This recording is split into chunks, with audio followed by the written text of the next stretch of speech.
स्कूलमध्ये त्याची PA exam झाली आहे. तर फर्स्ट एक्झाम झाल्यामुळं आज त्याचा ओपन डे होता.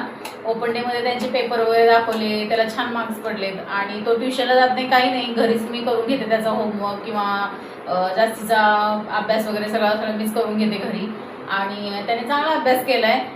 तर आज त्याच्या पप्पांनी ना रिझल्ट बघितल्यानंतर त्याला म्हणजे प्रोत्साहन देण्यासाठी किंवा कौतुक म्हणून गाडी घेऊन आली. तर मी आता त्याला विचारते कसं वाटली त्याला गाडी वगैरे. यश, तुला गाडी कशी वाटली? चांगली. छान वाटली. कुणी दिली? पप्पांनी. आवडली का? हां. थँक्यू म्हटलं का तू पप्पांना? हां. आता व्हिडिओ बघतील पप्पा तुझे, तू पप्पांना सांग ना थँक्यू म्हणून. बोल थँक्यू म्हणा. थँक्यू. बर. तो आता त्याला हे दिल्यापासून, गाडी दिल्यापासून त्याचं खेळणं चालू आहे. तो आता खेळत राहील. ते नवीन आणली की त्याचं खेळत असतं. असं कधी अधूनमधून आम्ही मुलांना प्रोत्साहन म्हणून काही अभ्यास करायचा असेल किंवा एक्झाम असेल जवळ आली असेल किंवा रिझल्ट वगैरे लागला, त्यांना छान मार्क्स मिळाले, तर आम्ही असं काहीतरी कौतुक म्हणून देतो, कधीतरी दिलं पाहिजे. त्याच्यामुळं मुलं अभ्यास करतात. अजून थोडं त्यांना हे येतं, अभ्यास करण्यासाठी प्रोत्साहन येतं. तर तुम्ही पण देऊन पहा तुमच्या मुलांना की मुलं जर अभ्यास करत नसतील तर असं काहीतरी छोटे छोटे मोठे गिफ्ट कधीतरी देऊन बघा, मुलं अजून जास्त चांगला अभ्यास करतील. तर आज ना निधी मला म्हटली की मी एक ब्रेडचा हे करून दाखवते तुला, पिझ्झा बनवून दाखवते असं म्हणली, म्हणजे करून देते असं म्हणली. तर बघू मग आता ती पिझ्झा वगैरे कसा बनवते ब्रेडचा. आणि ती गॅसजवळ म्हणजे करते ती काय अधूनमधून चहा वगैरे करते, माझं लक्ष असतं तिच्याकडं. तर असं काही गॅसजवळ बनवत असते तेव्हा मग मी आवर्जून तिच्याजवळच थांबते आणि तिला थोडी मदत वगैरे करते मी. तर चला मग ती कशी बनवते बघू आपण ब्रेडचा पिझ्झा, तिची रेसिपी. मुलगी आता थोडी मोठी होते तर काहीतरी ट्राय करण्याचा प्रयत्न करते ती, बनवण्याचा वगैरे, कुकिंगची वगैरे आवड आहे तिला.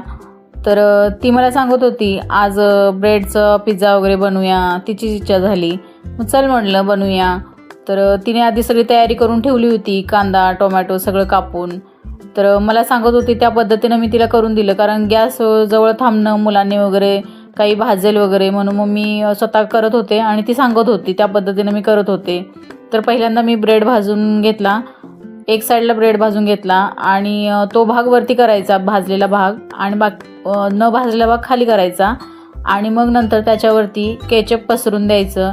केचप पसरल्यानंतर भरपूर प्रमाणात चीज घालायचं.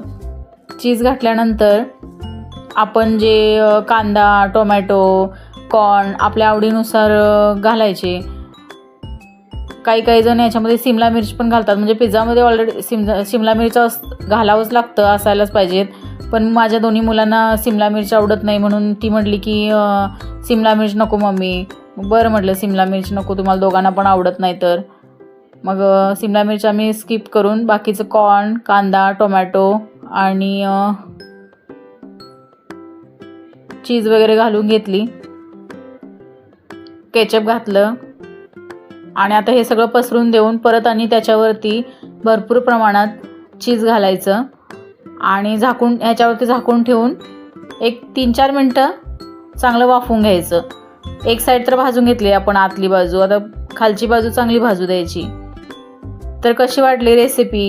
घरच्या घरी आपली चांगली, म्हणजे बाहेरचा पिझ्झा खाण्यापेक्षा घरच्या घरी असं छान पिझ्झा करून खाल्ला की छान लागतो आणि खरंच टेस्ट पण छान झाली होती, छान लागला पिझ्झा.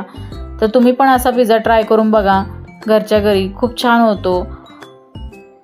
आणि व्हिडिओ आवडला असेल तर व्हिडिओला लाईक शेअर आणि छान कमेंट करा.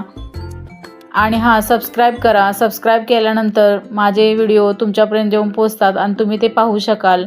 तर सबस्क्राईब आठवणीनं करा. चला तर मग बाय.